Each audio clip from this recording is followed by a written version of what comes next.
All right, let's jump right into this explainer. We are looking at a slice of American history that literally rewired the nation's DNA.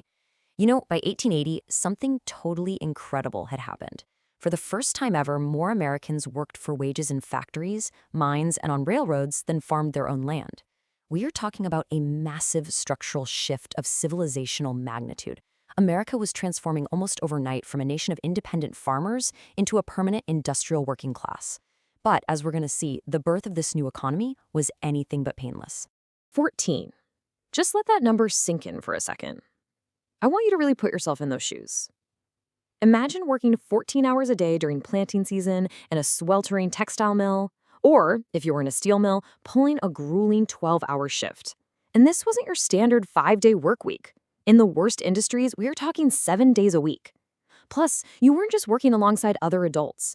In some of the coal mines, kids as young as 8, known as breaker boys, were sitting there separating slate from coal. You were exhausted, heavily underpaid, and constantly at the mercy of the machines. So that brings us to the ultimate clash of the era. What actually happens when an unstoppable industrial colossus slams right into this newly minted working class? Wages that might have seemed somewhat acceptable in the 1860s were constantly getting slashed whenever commodity prices dipped or whenever a huge wave of immigration supplied more workers than the market could even absorb. It set the stage for a desperate, decades-long battle between the harsh, unyielding realities of industrial capitalism and a workforce that suddenly realized it had to fight back. Now, the crucial takeaway here is that workers facing these brutally pervasive conditions really had no choice but to organize. I mean, if you complained as an individual, you were simply fired on the spot. If you tried to rally your fellow workers, you risked being blacklisted, physically beaten, or even prosecuted. The labor history of the Gilded Age isn't just a story about people politely asking for a raise. It's the gritty history of workers using unions, political organization, and direct action just to survive conditions that were, frankly, punishing. Pushing back meant getting organized, and these brutal conditions inevitably spawned two fiercely competing philosophies of worker organization. Because while pretty much everyone agreed the conditions were completely terrible, there was massive disagreement on exactly how to fix the whole shebang. You essentially had two heavyweights stepping into the ring. On one side, you had the Knights of Labor, started in 1869 under Terence V. Powderly. Their vision was radically inclusive. They brought together skilled and unskilled workers, admitted black workers, and included women. Their goal was deeply reformist, too. They actually wanted to transform capitalism entirely into a cooperative economy. And it was popular.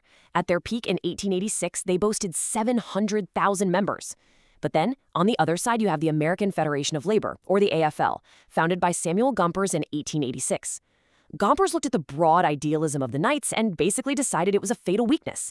He wanted pure and simple trade unionism. No utopian goals, just highly practical stuff. Higher wages, shorter hours, and better conditions. It's really fascinating, actually. The AFL consciously sacrificed broad working-class solidarity to gain genuine, hard leverage. They only organized skilled craft workers, think carpenters, cigar makers, printers. Why? Well, because you can't easily replace a highly skilled printer. If they go on strike, production grinds to a total halt. This gave the AFL incredibly durable bargaining power and made practical goals like the coveted 8-hour workday actually achievable. But the trade-off was immense. By explicitly excluding unskilled workers, recent immigrants, and black workers, the AFL left the vast, overwhelming majority of the industrial workforce completely out in the cold. Of course, these weren't just polite philosophical disagreements. As these organizational strategies developed, the ideological debates quickly erupted into intense physical conflict. This wasn't just an era of boardroom negotiations. It launched one of the most violent periods in American labor history. Decade after decade, we see a relentless, terrifying escalation. These 4 defining strikes absolutely paralyze the nation, and they are absolutely essential to understanding the era because they forced the government to finally show its hand. It proved that these weren't just localized disputes between workers and their bosses. They were massive battles over the very role of the state in mediating capitalism. If you look closely at these conflicts, there is a wild, repeating pattern of state response. Back in 1877, the Great Railroad Strike was sparked by a 10% wage cut, and President Hayes's immediate response was to send in federal troops to break it. In 1886, the Haymarket riot started as a protest against police killing strikers. Someone threw a bomb, police fired into the crowd, and the state's response was arresting and executing anarchist leaders, which pretty much destroyed the momentum of the Knights of Labor. Then, in 92, at Carnegie Steel's Homestead plant, a lockout and the arrival of armed Pinkerton mercenaries led to a literal 12-hour gun battle on a riverbank. And the state's response to that? The governor sent 8,500 National Guard troops to protect the strikebreakers. Every single time, whether it was city police, state militias, or federal troops, the state consistently stepped in as the heavy-handed instrument of capital. And that escalation brings us to 1894 and the Pullman strike.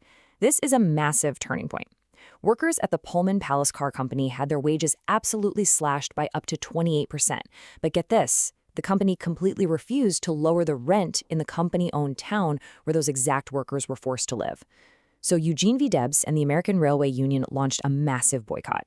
They simply refused to handle Pullman cars, freezing rail traffic across the entire Midwest. The Cleveland administration's response? They got a federal court injunction against the strike and sent in federal troops. Debs was thrown right in jail. The Supreme Court upheld it all, which completely cemented government by injunction. It basically handed employers a tremendously powerful magic wand to instantly criminalize and crush labor actions for the next 30 years. Now, here's a crazy fact for you. At one point in the 1890s, the Pinkerton Detective Agency literally had more armed men than the actual standing U.S. Army. Wild, right? But it is so vital to understand that this war wasn't just fought with mercenaries, military troops, and federal injunctions. It was simultaneously being waged in the realm of ideas, spearheaded by the titans of industry themselves. Take Andrew Carnegie, for example. In 1889, which was just 3 years before his own company would engage in that bloody Homestead strike, Carnegie published what he called the Gospel of Wealth. He offered this highly sophisticated defense of industrial concentration. He essentially argued that the brutal law of competition and survival of the fittest might be super hard on the individual worker, but it was absolutely necessary for the progress of the human race. However, he added a massive caveat. He argued that the ultra-wealthy had a strict duty to live modestly and treat their excess revenues simply as trust funds to be administered for the community. Carnegie was desperately trying to rebrand the wealthy, not as ruthless exploiters, but as necessary, benevolent stewards of capital, specifically to head off labor militancy and stop the government from redistributing wealth. He summed it all up with his famously punchy line, "The man who dies thus rich dies disgraced." He honestly, genuinely believed that if the wealthy voluntarily redistributed their money through smart philanthropy, building libraries, universities, concert halls, it would ultimately act as a silver bullet, solving the immense tension between the rich and the poor without the government ever needing to get involved. So, we have this incredible, earth-shaking clash. The United States actually boasted the most active labor movement in the entire industrial world during the 1880s. Yet, despite all of that energy, we have to ask, why was the American Union infrastructure left so incredibly weak and battered by the time the early 20th century rolled around? The answer really lies in a compounding series of structural weaknesses. First off, technological de-skilling. New inventions, like the Bessemer process in steel manufacturing, meant machines could suddenly do what skilled craftsmen spent years learning, instantly wiping out all their leverage. Second, unbelievable judicial hostility. The courts bizarrely started using the Sherman Antitrust Act, a law that was literally meant to bust corporate monopolies, to classify labor unions as illegal conspiracies restricting trade. Third, courts used this doctrine of liberty of contract to strike down laws meant to protect workers. Add in that constant violent state intervention we just talked about, and finally, deep racial and ethnic divisions. Employers deliberately used Black, immigrant, and Chinese workers as strikebreakers to intentionally fracture working-class solidarity. This crushing combination heavily tilted the scales in favor of capital. Which brings us right back around to our big question. Did Carnegie's vision of grand philanthropy actually address the deep structural inequality of the era, or was it just a brilliant ideological shield to protect the industrial colossus from government regulation? I want you to really ponder that for a bit. Because these exact historical debates over wage labor, corporate responsibility, wealth concentration, and state intervention, they absolutely didn't disappear.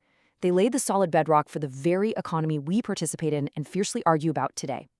Thanks so much for joining me on this explainer, and keep questioning the history behind the headlines.